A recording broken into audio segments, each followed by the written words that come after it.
The coffee cup trembled slightly in Lena's hand as she balanced the silver tray. Around her, the Harrington Bank Gala shimmered in soft gold and glass. Men in tuxedos, women in sequined gowns, laughter echoing like polished silverware. She'd been serving since 6, quiet, invisible, careful not to spill on marble floors that probably cost more than her month's rent.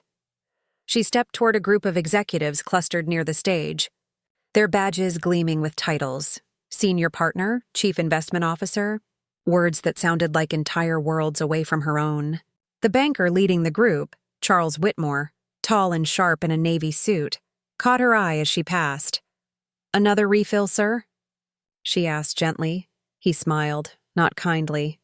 "Tell me, Miss—" Lena Moreau." "Lena," he repeated, savoring the name as if it amused him. "You've been quiet tonight.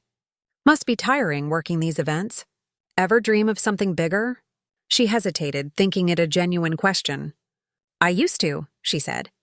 "My mother ran a small cafe before she passed. I'd like to reopen it one day. A place for women who need work, a bit of community." Whitmore laughed, a crisp, cutting sound that carried farther than he meant it to. The others followed. "A charity coffee shop? Sweet ambition. The world runs on numbers, not feelings, Miss Moreau." Heat rose behind her eyes, but her face stayed calm. She nodded once, adjusted the tray, and moved on. Around her, whispers rippled, amused, dismissive. She set the empty cups down backstage, her pulse tight in her throat. It wasn't the first time someone laughed at her dream. Once she'd had a desk, not an apron. Business textbooks. Notes on strategy. She'd nearly finished her degree when her mother's illness came. The bills piled up faster than her assignments. By the time the funeral ended, Lena had sold her laptop for rent money. Now she worked nights at a cafe near the river and took catering jobs like this to cover what remained of the hospital debt. She didn't talk about the past. People assumed she'd never had one. "Hey, you all right?" whispered May, another server, balancing a tray of hors d'oeuvres. "Fine," Lena said softly. "Just tired." But when she turned toward the ballroom again, something inside her tightened. The laughter lingered, replaying like an echo she couldn't escape. Near midnight, the event's highlight began: the annual charity auction. The guests gathered near glowing screens as digital bids flashed on sleek tablets. Charles Whitmore took the stage, smiling easily under the spotlight. "Let's see some generosity tonight," he said, voice booming. "Remember, every deal here helps build a better world."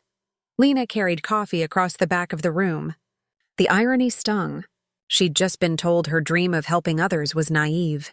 She kept her eyes low, though part of her mind still watched the numbers rise on the big screen, instinctively tracking them, seeing where they lagged, where momentum slowed. Then, with a soft pop, the screens went black. A murmur spread through the room. Whitmore frowned, tapping his tablet. "Can we fix this, anyone?" Technicians scrambled, cords tangling. Panic rose among the organizers. Lena froze, heart quickening. She knew that system. It ran on the same software she'd studied years ago in her coursework. She took a breath, but didn't move. It wasn't her place. She was staff, invisible. Whitmore's voice cut through the noise. "Of course, this is why we hire professionals, not dreamers." Another wave of laughter followed. This time, Lena didn't flinch. She watched the screen's reflection fade from the marble floor, her face ghosted within it. Not again, she thought. When the technicians' hands shook and the guests began to leave their seats, Lena set her tray down and stepped forward, steady and silent. Toward the stage. The night wasn't over yet. Lena climbed the steps to the stage, the hem of her black uniform brushing the polished wood. The chatter softened into uneasy murmurs. The banker who had mocked her only hours earlier looked puzzled, almost amused. "Miss, what are you doing?" Charles Whitmore asked, his microphone still live. "Trying to help," she said simply. Her voice wasn't loud, but the quiet in the room made it carry. She moved toward the control table where a technician was frantically tapping the frozen screen. "It's the input loop," she murmured. "The system crashed during the sync." The technician blinked. "How do you—" Give me a second. Without waiting for permission, Lena knelt, fingers tracing the tangled cords like she'd done 100 times before in her university lab days. The air smelled of hot electronics and champagne. She unplugged one cable, reconnected another, rebooted the main feed, and then, with a flick of her wrist, restarted the manual ledger on a secondary monitor. A soft chime echoed through the hall. The screens flickered, then came back to life. The audience gasped, some even applauded lightly, as if the crisis had been part of the show. The numbers reappeared, bright and stable. Lena exhaled, stepping back, trying to disappear again. But Charles Whitmore wasn't finished. "Wait," he said, microphone still on. "How did you know what to do?" She hesitated. "I used to study business systems. Before—" Her words trailed off. "Before?" He pressed. "Before my mother got sick. I left school to take care of her. But I remember enough to handle a software loop." The room quieted. Her tone was calm, factual, not defiant, just honest. Whitmore blinked, caught between surprise and something close to shame. "You just saved this auction," he said quietly. Then, turning to the crowd, "Ladies and gentlemen, I think we owe Miss Moreau a proper thank you." Applause rose again, stronger this time. But the night wasn't done surprising her.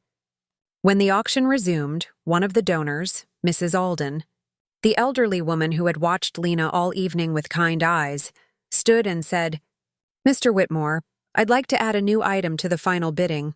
Whitmore frowned, then nodded politely. "Of course, Mrs. Alden." She turned to Lena. "Miss Moreau, tell us about your dream." Lena froze. Every gaze in the room turned toward her. The light seemed too bright. "It's nothing important," she said softly.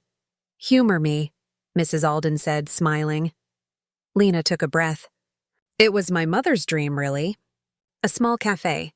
A place where single mothers could work flexible hours, share childcare, rebuild their confidence. Just a quiet corner of the city where people feel seen again." A murmur spread through the guests. The same men who'd laughed earlier now looked down at their glasses. Whitmore cleared his throat. "That's admirable." Mrs. Alden faced the crowd. "Then I propose we start a fund tonight. Not for another corporate project, but for Lena's Café." At first, silence. Then a voice from the back. 5,000. Another. 10. The numbers climbed.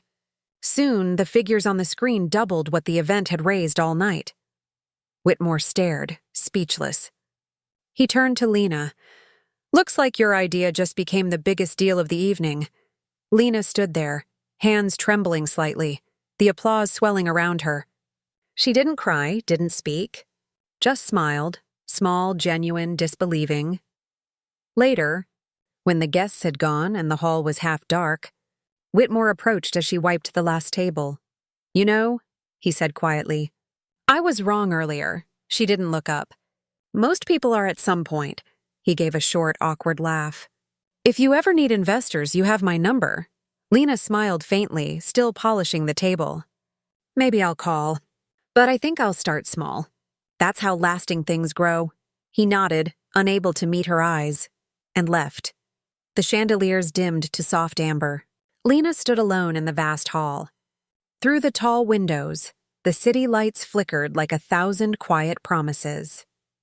She reached into her apron pocket and unfolded a napkin, the one where she'd written her cafe's name years ago, Emma's Corner, after her mother. She placed it on a table near the stage, next to the empty coffee cups and a single gold pen left behind. A faint reflection glimmered across the marble floor. Her own. Now steady and sure, the night had ended, but something far larger had just begun.